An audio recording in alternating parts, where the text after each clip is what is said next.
Glad to have you back, everyone. Well, as part of our special build-up to the APC National Convention, as well as legacy projects of the ruling party, tonight we have a special guest here on Newsnight.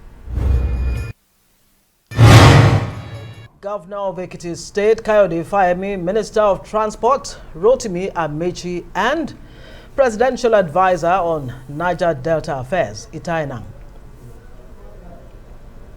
Well, let's kick off now as Governor of Ekiti State and Chairman of Nigeria Governors Forum joins us now in the studio. Thank you so much, Mr. Governor, for joining us on Newsnight on the Rise. It's a delight to be here. Faneuil. I think we should begin this conversation by first playing a clip that has become widely circulated and controversial. Let's listen to what you said yesterday. It's well within his right to have a preferred candidate.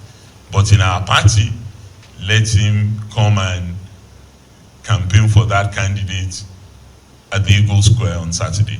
If his candidate wins, fine. If his candidate loses, well, he's going to have to live with it. So, Dr. Faneuil, what did you mean when you said if he has a candidate, let him come to the campaign ground to campaign for the candidate? Were you referring to the president, and are you against consensus? Thank you very much. That was a selective clip. I was at a civil society event where the focus was really about democratic reversal in West Africa, talking about Guinea, about Mali, about Burkina Faso, where we've had a spate of coup d'etats replacing democratic government in the last year or so. And a question came from the audience, and that's why I said that was a selective clip, about the leader of our party, the president, allegedly imposing a candidate as chairman for the convention.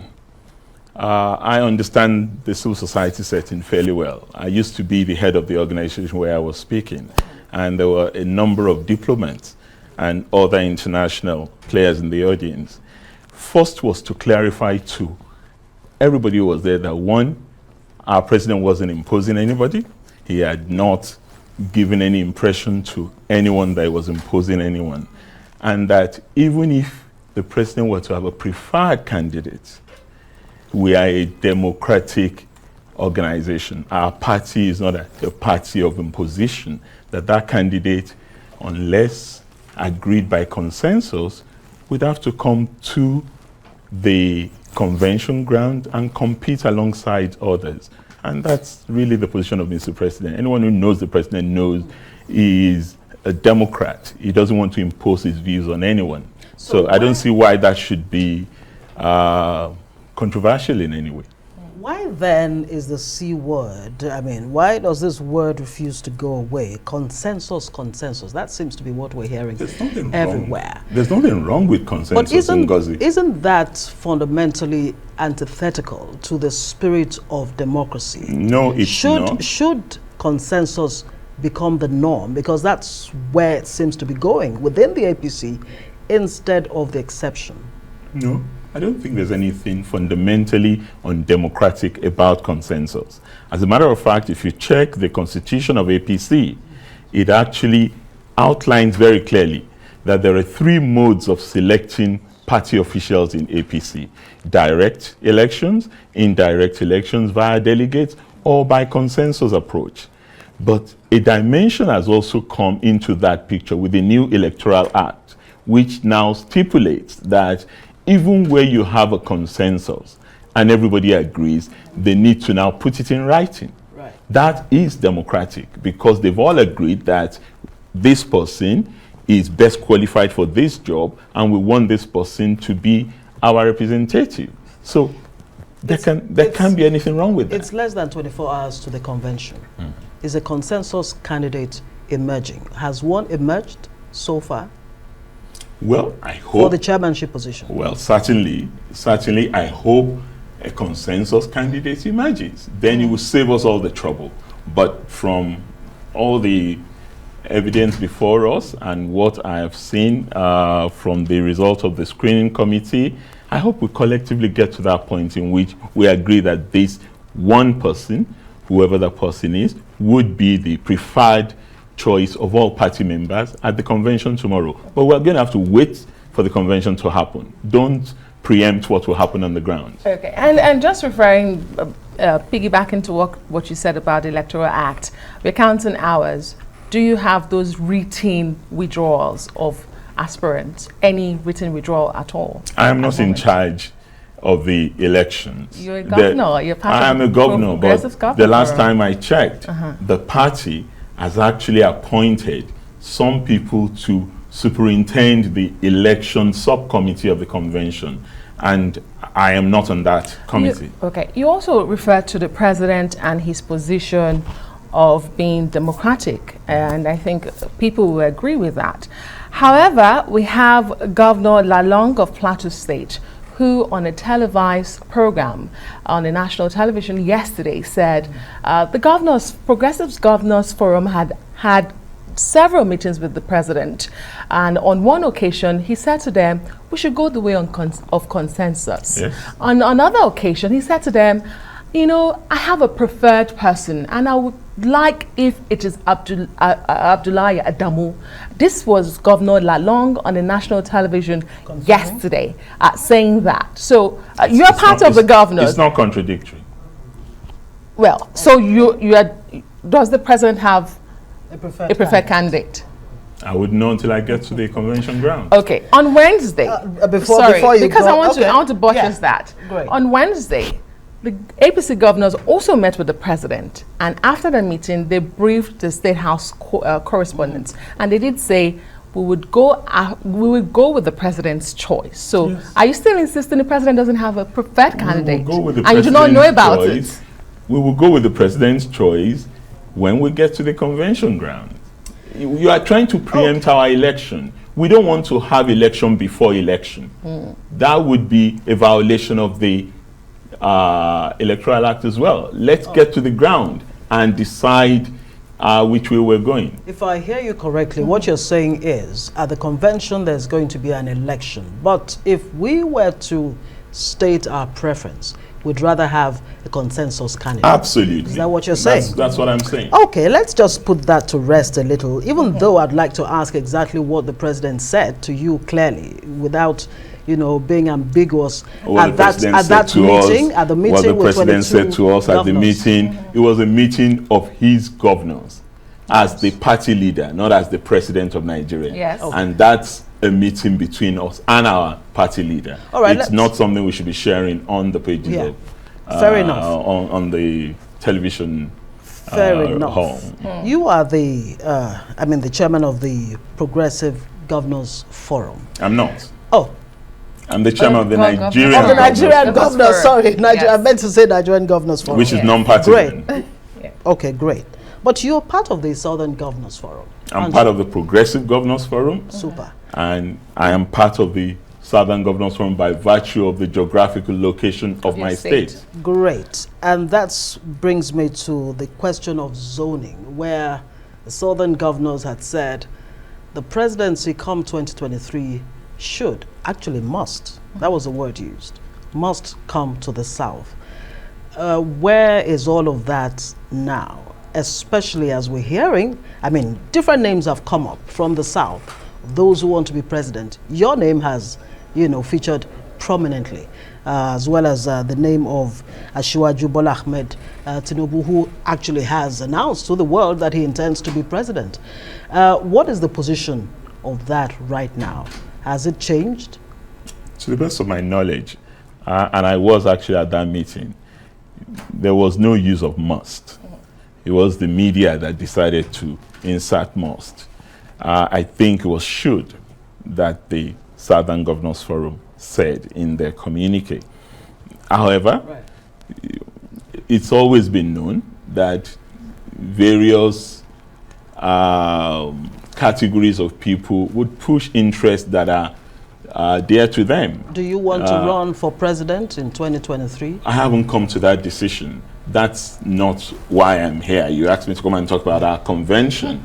If there is an inquisition about those running for presidency, we will get there at some point. What is important is that zoning and competence are not in conflict. Right. Okay. And tell us about the unity list, the supposed unity list that is to solve the crisis ahead of your convention. What is it about, and who are those on the unity list? This is a storm in a teacup. What crisis? What exactly is the storm in a teacup? You're saying crisis. Where is this crisis coming from? Your party is not in a crisis? Not at all. Okay. So why do you need We're a having unity robust list? debates. We're having discussions, sometimes disagreements. How does that constitute a crisis? We are a political party. You want us to just sleep, fold our arms and not debate? A political party is about contention. It's about debate. It's about disagreement.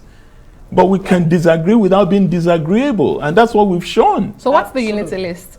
Yeah.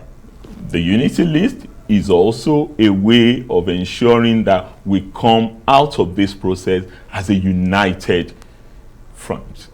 Well, Because we're going into an election barely a year after this executive comes into office. In fact, we're going into primaries barely 3 months after this new executive comes into office. And we want to come out of this united, strong, and indefatigable political force And that that's we've the been. concern. A lot of people who've been hearing about this unity list, including, of course, the APC members themselves, they're saying this unity list could end up being a disunity list if, care is not taken. And to the question again, what exactly is the unity list about? Is it a list of candidates that have been, shortlisted in terms of consensus, or what?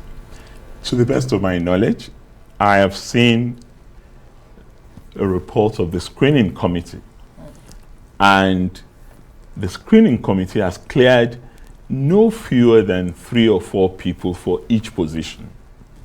So, unless those people cleared choose to withdraw from the race, there would be an election for almost all the positions.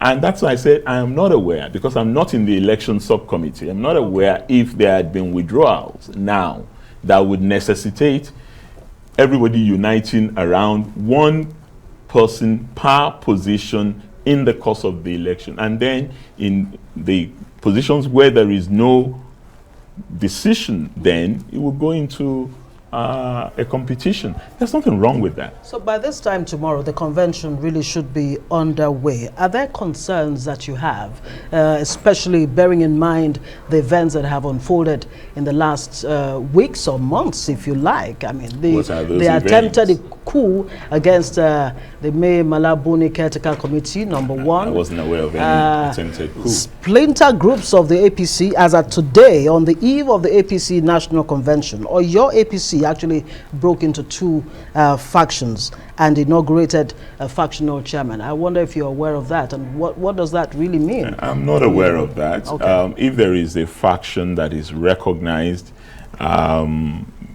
that would be something that would be pronounced on by a court of competent jurisdiction. I'm not so sure that's what happened in Oyo State.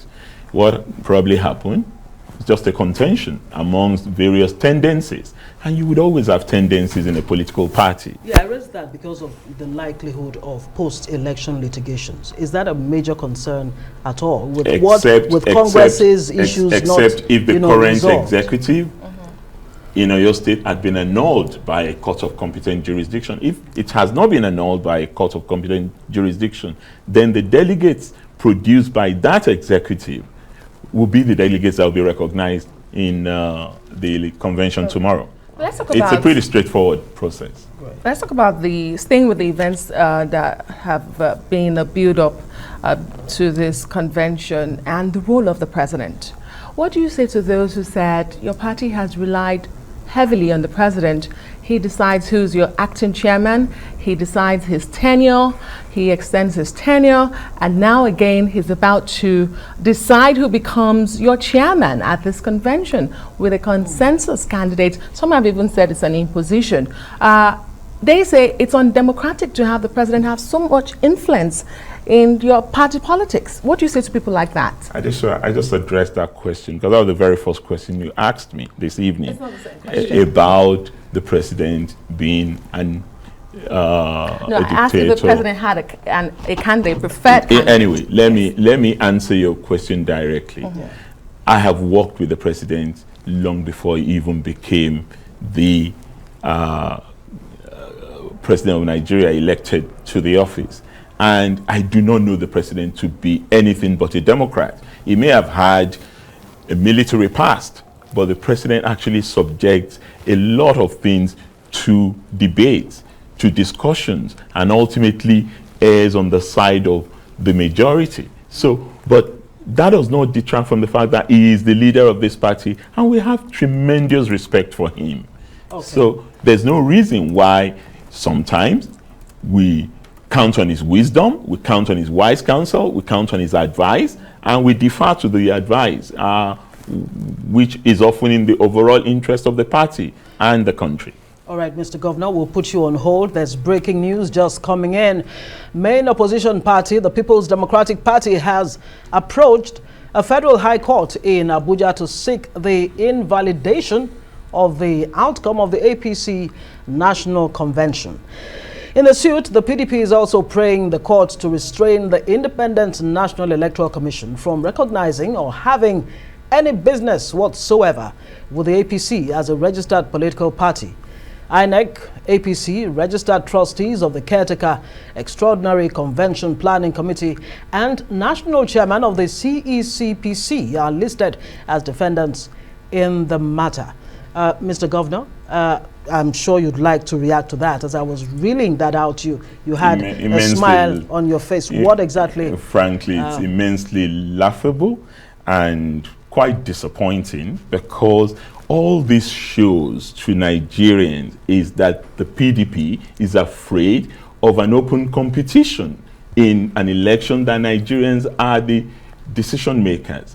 They should wait for a real election. They should not look for a backdoor to government. That's what this is about. And it's not going to go anywhere, because we have followed due process, we have followed the Electoral Act, we're doing everything in accordance with the law. Even those who went to court to obtain a court order against this convention, that has been vacated, because we are strict adherents to the rule of law and due process. And speaking about the Electoral Act, your party today decided that political appointees should not be a part of the convention tomorrow. They should just be observers and not contest. We're erring on the side of caution. Indeed. There's no reason why they really shouldn't be, because as of today, the subsisting law, that judgment in Umuahia, Abia State, clearly does not preclude political appointees from voting. But because we're a party